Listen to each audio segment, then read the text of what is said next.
రబ్బాని తెలుగు కథలు. అందరికీ నమస్కారం. ఈరోజు మనం తెలుసుకోబోతున్న స్టోరీ పల్లెటూరు కోడలు 3వ భాగం. ఇలా జరుగుతుండగా బలరామయ్య తన 2 కొడుకులను తీసుకొని బిజినెస్ పని మీద 15 రోజులు బెంగుళూరు వెళ్తానని తన అల్లుడు విష్ణుకి ఆస్తి తాలూకు పవర్ ఆఫ్ అటామని అప్పచెప్పుతాడు. విష్ణు, మన బిజినెస్ వ్యవహారాలన్నీ నేను తిరిగొచ్చేంత వరకు నువ్వే చూసుకో. అలాగే మామయ్య గారు. బలరామయ్య తన 2 కొడుకులను తీసుకొని బెంగుళూరుకి బయలుదేరతాడు. ఇలా జరుగుతుండగా ఇటు విష్ణు దొంగ డాక్యుమెంట్లు తయారు చేసి ఆస్తంతా తన పేరు మీద రాయించుకుంటాడు. అత్తయ్య గారు, మీరు బట్టలు సర్దుకోండి. అదేంటి అల్లుడు గారు, మామయ్య గారు రమ్మని కబురు చేశారా? మామయ్య గారు కబురు చేయలేదు. కాస్త నేను చెప్పేది వినండి. మీ సామానంతా బయటపడేస్తాను.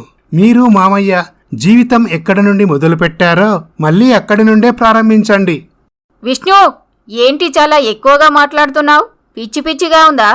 ఎవరికి పిచ్చిగా ఉంది? నీకా నాకా? అప్పుడు మానసా? బాగా చెప్పారండి. అత్తయ్య గారు, ఇప్పుడు ఈ ఆస్తంతా నాది. ఇప్పుడు మీరందరూ లో క్లాస్ వాళ్ళు. అన్నయ్య గారు, మీరు చాలా ఎక్కువగా మాట్లాడుతున్నారు. మామయ్య గారు మిమ్మల్ని చేరదీసి ప్రయోజకుణ్ణి చేసి తన కూతుర్నుచ్చి పెళ్లి చేసి ఈ ఇంట్లో స్థానం కల్పించారు. అటువంటి వారిని మోసం చేయడం సరికాదు. ఆ భగవంతుడు మీరు చేసిన తప్పుకు సరైన శిక్ష విధిస్తాడు. వదినా, మీ మొగుళ్ళు నానా మాటలు అన్నప్పుడు లేదా? నీ మొగుడు లో క్లాస్ కాబట్టి కింది నుంచి పైకి వచ్చాడు. హీరోలాగా వచ్చి మా మొగుళ్ళ మీద పెత్తనం చెలాయించాలని చూస్తే అలా అని ఉండవచ్చు. అయితే ఏంటి? ఏముంది, మిమ్మల్ని బయటికి పంపించడమే. అత్తగారు, మీరు చాలా మర్యాదస్తులు. మీకు ఇంతకన్నా ఎక్కువ చెప్పాల్సిన అవసరము లేదు. అప్పుడు యశోద హారిక దివ్యలను తీసుకొని ఇంట్లో నుంచి బయటకు వెళ్తుంది. అమ్మ దివ్య, ఒక్కగానొక్క కూతురు. పెళ్లి చేసి అత్తవారింటికి పంపిస్తే అక్కడ నా కూతురు ఎటువంటి ఇబ్బందులు పడుతుందోనని మీ మామయ్య గారు కూతురికి ఇల్లరికం వచ్చే అల్లుడిని చూసి పెళ్లి చేశారు. విష్ణు అమాయకంగా నటిస్తూ మనందర్నీ మోసం చేశాడు. బాధపడకండి అత్తయ్య గారు. ఆ ఆస్తి మామయ్య గారి కష్టార్జితం మళ్ళీ మనకు తిరిగి వస్తుంది.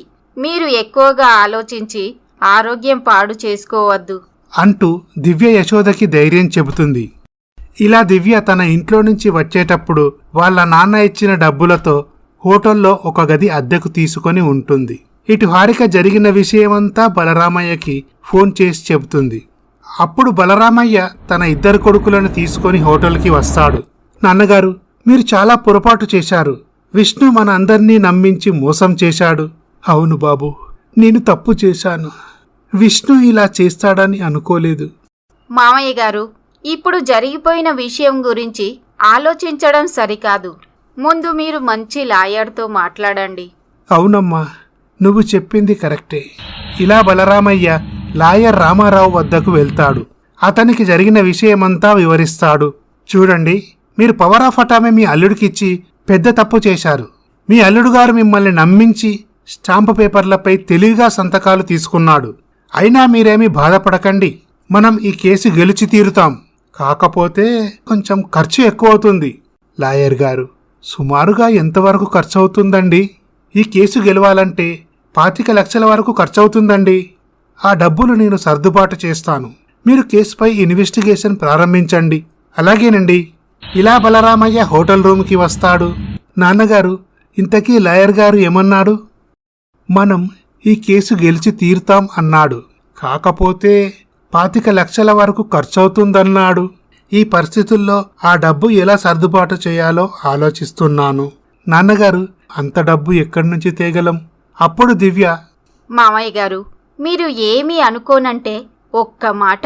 మా నాన్నగారు నాకు 5 ఎకరాల పొలం రాసిచ్చారు. నేను ఆ పొలం అమ్మేసి వెంటనే డబ్బులు తీసుకువస్తాను. అప్పుడు హారిక, ఆగు దివ్య, అంత కర్మేం పట్టింది? మా అమ్మా నాన్న లేరా ఏంటి అని హారిక తన తల్లికి ఫోన్ చేసి జరిగిన విషయమంతా చెబుతుంది. ఇలా చక్రవర్తి, పార్వతి బలరామయ్య ఇంటికి వస్తారు. అమ్మా, మీకు మా పరిస్థితి అంతా వివరించాము. నా పేరు మీదున్న షేర్లమ్మి మాకు డబ్బు సర్దుబాటు చెయ్యండి. చూడమ్మా, ఆ షేర్లు నీ పేరు మీద పెట్టింది లేదు. ఆ రోజు మీ మామయ్య గారు వాటి గురించి అడగనూ లేదు. మీరు మంచి స్థితిలో ఉంటే మీకా షేర్లు ఇచ్చేవాళ్ళం. ఈరోజు నువ్వే అడుక్కు తినేదానిలా ఉంటే నీ పేరు మీద మేమెందుకు షేర్లు పెడతాం? మేమెందుకు డబ్బులు ఇస్తాం? నువ్వు అల్లుడు గారిని తీసుకొని వచ్చావంటే అందరం కలిసి హ్యాపీగా ఉండొచ్చు. లేదంటే నీ ఇష్టం.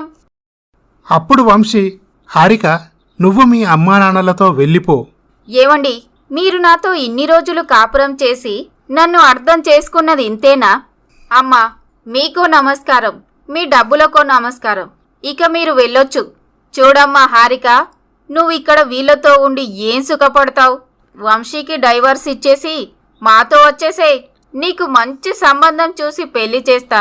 అమ్మా, నాన్నకి ఇటువంటి పరిస్థితి వస్తే మీరు నాన్నని వదిలేస్తారా? ఖచ్చితంగా వదిలేస్తాను. ఆ సంగతి మీ నాన్నకు కూడా తెలుసు. డబ్బు ఉందనే మీ నాన్నను పెళ్లి చేసుకున్నాను. డబ్బే లేదనుకో ఎవరైనా జీరోనే.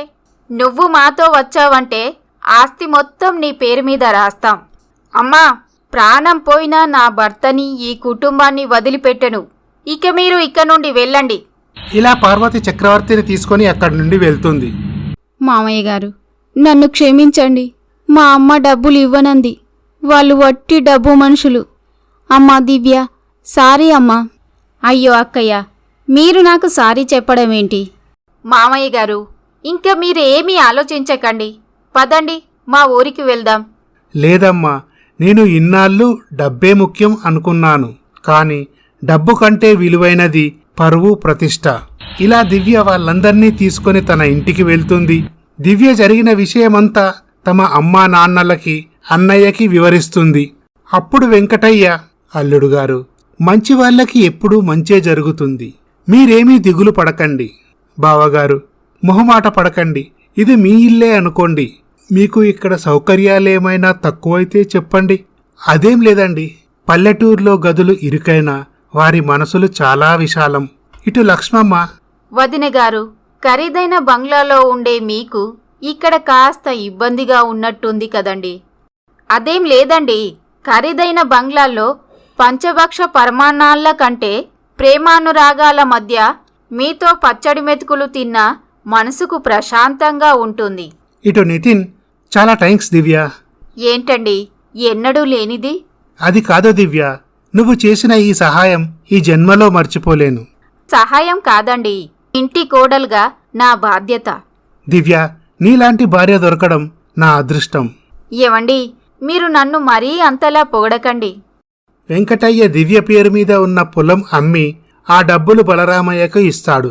బావగారు, మీరు డబ్బుల గురించి భయపడకండి. అవసరమైతే నా పొలం అమ్మి కూడా డబ్బులు ఇస్తాను.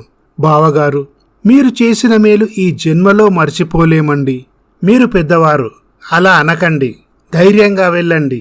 ఖచ్చితంగా మీరు ఈ కేసు గెలుస్తారు. ఇలా బలరామయ్య డబ్బులు తీసుకొని లాయర్ రామారావు వద్దకు వెళ్తాడు. లాయర్ గారు, నా ఆస్తి వాడి పేరు మీదికి ఎలా వెళ్తుందండి? నా భార్య పేరు మీద కూడా షేర్స్ ఉన్నాయి. నా భార్య సైన్ చేయకుండా ఆ షేర్లు అతని పేరు మీదికి ఎలా వెళ్ళాయి? అలాగే నా పెద్ద కొడుకు, వాడి భార్య పేరు మీద, నా చిన్న కొడుకు, వాడి భార్య పేరు మీద కూడా షేర్లు ఉన్నాయి. ఈ షేర్లన్నీ అతని పేరు మీదికి ఎలా ట్రాన్స్ఫర్ అయ్యాయి? బలరామయ్య గారు, మీ అల్లుడు తెలివిగా మీ దగ్గర సంతకాలు తీసుకున్నాడు. అలాగే మీ కొడుకు కోడళ్ల సంతకాలు వాళ్ళ దగ్గర నుంచి సేకరించాడా లేక ఫోర్జరీ చేశాడా అన్న సంగతి కోర్టులో తెలుస్తుంది. మీరు ధైర్యంగా ఉండండి. ఈ కేసు మనం తప్పకుండా గెలుస్తాం. ఇలా బలరామయ్య లాయర్ గారికి డబ్బులు ఇచ్చి ఇంటికి బయలుదేరుతాడు. ఇలా జరుగుతుండగా కోర్టులో లాయర్ బలరామయ్య వాదన వినిపిస్తాడు. జడ్జి గారు ఇరువురి వాదోపవాదనలు విన్న తర్వాత మోసపూరితంగా విష్ణు బలరామయ్య ఆస్తి కాజేశాడని రుజువవుతుంది.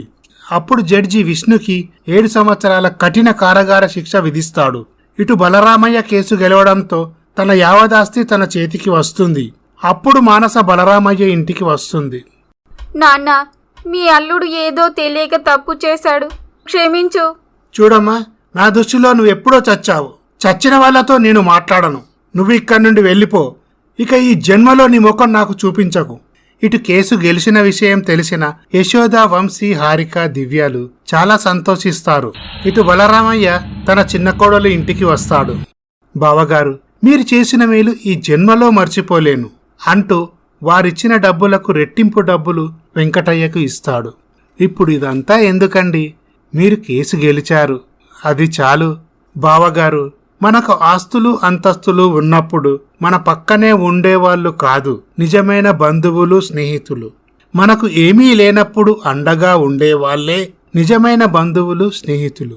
పల్లెటూరు నుంచి వచ్చిన మీ అమ్మాయి మా ఇంట్లో ఉంటుందో లేక వెళ్ళిపోతుందో అనుకున్నాను.